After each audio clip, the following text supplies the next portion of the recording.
ఈవిడేమో కత్తి, ఈవిడేమో ఖతర్నాక్. కత్తి అంటే తెలిసిపోతుంది, కత్తితో పొడి చేస్తుంది డైరెక్ట్గా. పాపం వెన్నుపోట్లు తెలియవు. ఈవిడ ఖతర్నాక్ అంటే మనకు తెలియదు, పొడుస్తుందా పొడవదా అని.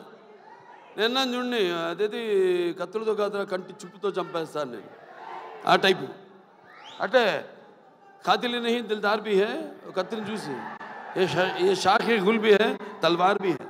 ఎక్కడ మనం ఈయన లోకంలో ఈయన ఉన్నాడు. నెక్స్ట్ పిక్చర్ గురించి మాట్లాడుతున్నాడు అక్కడ.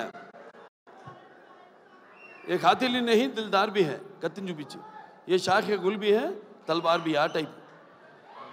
అంటే క్రిమినల్లే కాదు, ఖాతిల్ నహీ దిల్దార్ భీ హై, కొంచెం మనసు వెన్నలాంటిది పాపం.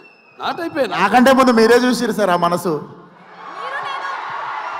ఏ షాఖే గుల్ భీ హై అంటే ఒక పుష్ప గుచ్చంలా కనిపిస్తుంటుంది, లేకిన్ దిల్దా కానీ మర్చిపోతుంది కత్తని, ఆ టైప్. సో మంచి అనుభవం ఈ అమ్మాయితో మన సినిమా డిక్టేటర్ యాక్ట్ చేయడం. ఎందుకంటే ఇద్దరం ఒకే టైపు, ఎమోషను మాలో ఉన్న ఆవేశం అయితే ఏమి, బబ్లింగ్నెస్ అయితే ఏమి, రెండు కూడా మ్యాచింగ్.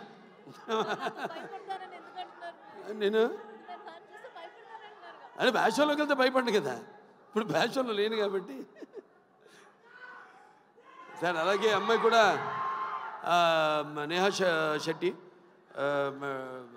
డీజే టిల్లు, మొదటి భాగంలో డీజే టిల్లునే అతని చేత వణికించి చెమటలు పట్టించిన పాత్ర చేసి మరి అందరి మనసులో సుస్థిరంగా స్థానాన్ని సంపాదించుకుంది. సో వాళ్ళిద్దరు పాత్ర గురించి చెప్పాడు ఆయన, విశ్వక్సేన్ గారు అలాగే డైరెక్టర్ గారు చెప్పారు. ఎందుకంటే నాకు సినిమా గురించి తెలీదు. చూసిన తర్వాత మళ్ళీ నెక్స్ట్ ఈ యొక్క సినిమా విజయోత్సవ సభలో మాట్లాడతాను. ఈ సినిమా విజయోత్సవ సభలో మాట్లాడతాను అన్నాను. చప్పట్లు కొట్టు అందరినన్నా. సరే, ఈయనేమో ఎవరు బ్యాకింగ్ లేదన్నారు, ఎవరో ఇందాక. ఎందుకు లేరు? నేను కాదు, వాళ్ళ అమ్మ నాన్నగారు ఉన్నారు. వాళ్ళ నాన్నగారికి చెప్పక్కర్లా, జెమ్మాలజిస్టు, జాతకాలు, వాస్తులు, బ్యాకింగ్ ఉంది కదా, కరాటే. ఇంత బ్యాకింగ్ పెట్టుకుని అసలు బ్యాకింగ్ లేదని పబ్లిసిటీ చేయిస్తామండి అందరి చేత, సింపతి కోసం. మీ నాన్న నాకు చెప్తుంటారు, మా అక్కగారి దగ్గరే జమాలజీ నేర్చుకుంది, దగ్గుబాటి పురంధరేశ్వరి గారి దగ్గరే. ఆవిడకి ఇన్స్టిట్యూట్ ఉంటుంది. అలాగే మన ఇద్దరిని కాపాడేది ఏంటంటే దైవం, భక్తి. అవునవునేంటి, పొద్దున్నే లేచి పూజ చేస్తా. నేను 1.5-2 గంటలు చేస్తా పూజ, 3ంటికి లేచి. అదేలే మిగతా అంతా అమ్మగారు నాన్నగారు మొక్కుంటానుగా, మా వాడు బాగుండాలని.